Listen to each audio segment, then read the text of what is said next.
Welcome back to Gear Up Windows YouTube channel.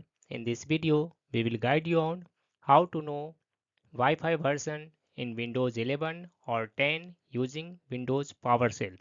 So first click on this one start button and then type here PowerShell. In the search results, right click on this one Windows PowerShell entry. Select run as administrator. In case Windows prompts, press yes.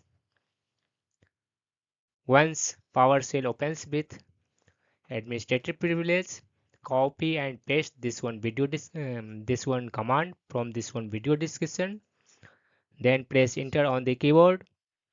Here you need to note down radio types supported.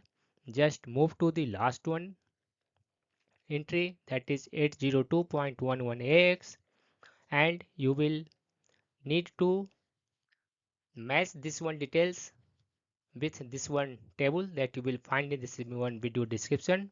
In my case, it is 802.11ax. That means my PC is using Wi-Fi version 6.